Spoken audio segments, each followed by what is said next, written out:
So what's new in the world of the Google Pixel phone? What's new this year compared to last year? Well, there's been quite a bit of hardware changes, but mostly software. First of all, the new design of the Pixel 9 series has got to be the best out of any Android phone that I've seen.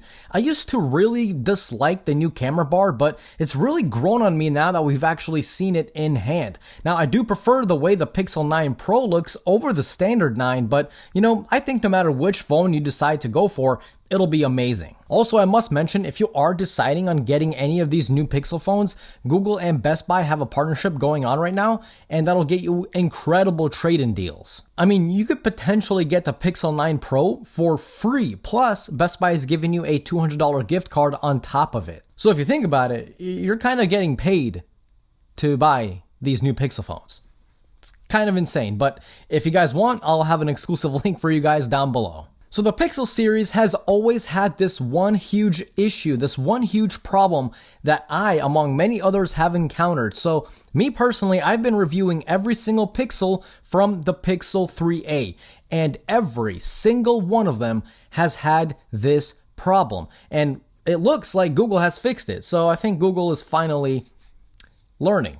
The problem I'm talking about, among with many others, are the overheating issues. Pixels are notorious for overheating because of their rebranded and slightly modified Exynos chips. See, other Android brands, like every single one of them, have Snapdragon. And Snapdragon in recent years not only has showed us incredible performance, but they've also shown us incredible battery life and heat management. And it seems that Google has finally solved this very basic issue by giving us something that we've all wanted this entire time: a vapor chamber. It's almost weird for me to say Pixel and vapor chamber together in the same sentence. It's almost too good to be true, but it is. So the Pixel 9 Pro, the Pixel 9 Pro XL, and the Pixel 9 Pro Fold, horrible name, all have a vapor chamber to help keep the heat. What's wrong with my English today? To help keep the heat down. There we go. Now notice I did not say anything about the Pixel 9, the standard base model Pixel 9, because that one does not have a vapor chamber.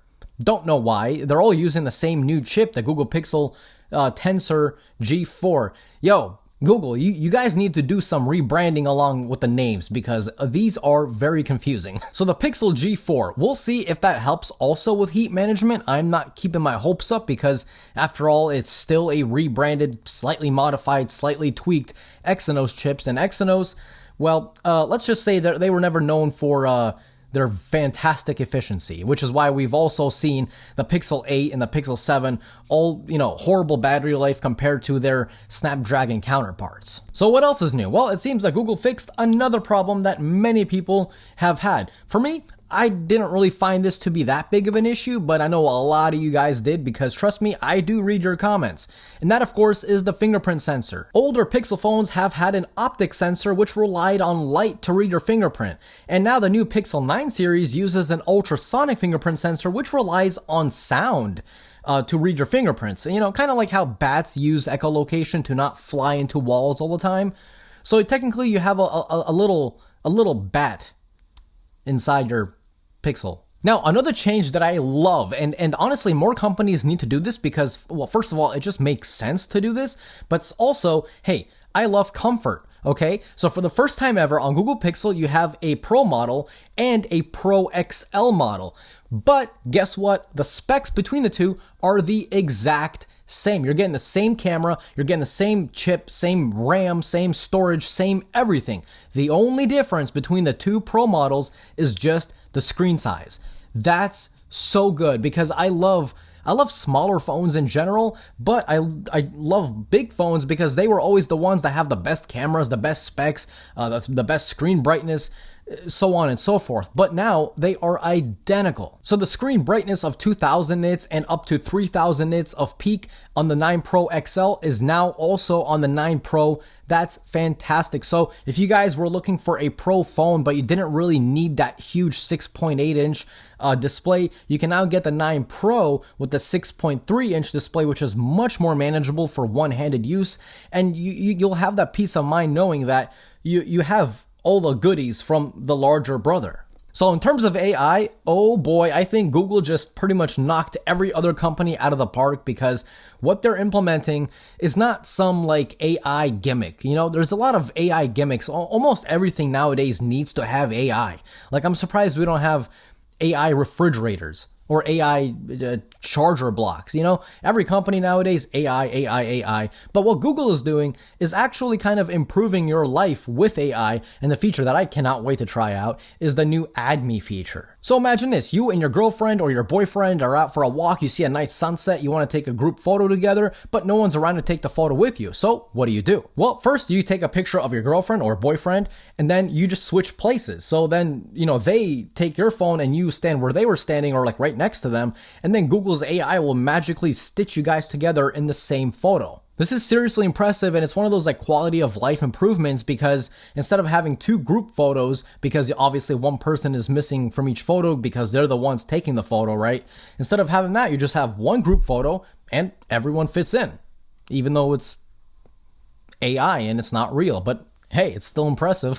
And of course, to get powerful AI to actually be functional and, well, to be honest, fast, you need RAM. So I'm also happy to report that the Pixel 9, the standard Pixel 9, the base model has 12 gigs of RAM, and every other model up from that has 16 gigabytes of RAM. That's bonkers. That means less AI features will actually require cloud, and more of them can actually be on device because of that RAM and, of course, well, the Pixel G4. Now, in terms of specs, I am kind of disappointed in one key area, the storage. So the Pixel 9, the base model, has 128 gigs of storage and it goes up to 256.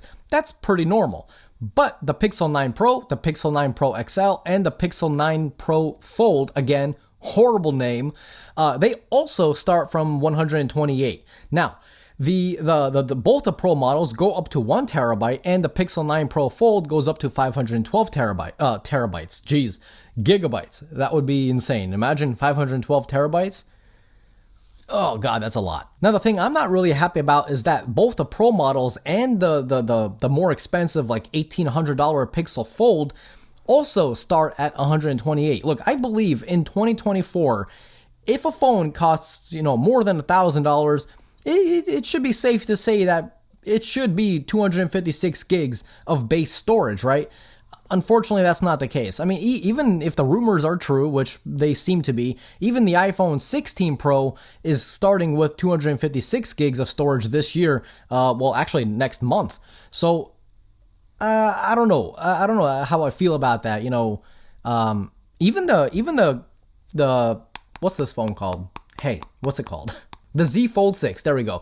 Even the Z Fold 6 starts at 256 gigs of storage, so I don't know. I kind of do wish, especially the Pixel Fold, for it to be at least 256, but unfortunately, 128, so, love it or hate it, it's a fact. Now, another huge change that I almost couldn't believe is the new Pixel 9 Pro Fold. So when it's closed, it's the same screen size as the standard Pixel 9, coming in at 6.3 inches compared to 5.8 on the original Pixel Fold. Now, whenever you open up the phone, you get a massive 8-inch display, making it the largest foldable ever. I mean, just as a comparison, the iPad mini, which is a tablet, the iPad mini has an 8.3-inch display.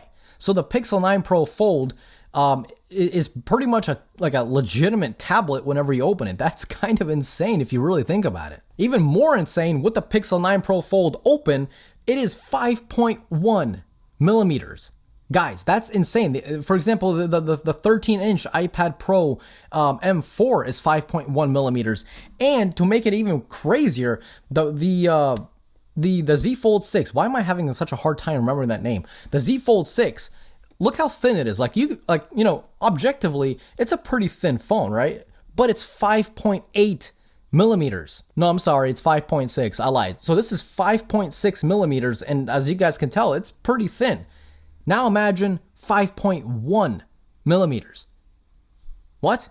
I seriously cannot wait to get my hands on the Fold, and like I said, I ordered it, so I cannot wait. A lot of videos coming up, I promise. Now, of course, another change that took me by surprise is the actual aspect ratio. The difference between the new Fold and the previous Fold is honestly really shocking. I mean, it's definitely had a glow up. Now, I do know a lot of people really did love that passport feel of the original Pixel Fold, but I mean, I'm really, really liking this new design. I don't know about you, but I love it. Let me know your opinions down below in the comments. Now, in terms of the cameras, it does seem like the main camera of the Pro models is identical to the main camera of the Pro models from the Pixel 8, but the ultra-wide camera on the new phones is now slightly wider. It has a wider aperture, which lets in more light, and the selfie camera went from 10.5 megapixels up to 42 megapixels. But you must know that the Pixel 9 Pro Fold, hey, I'm kind of getting used to that name. The Pixel 9 Pro Fold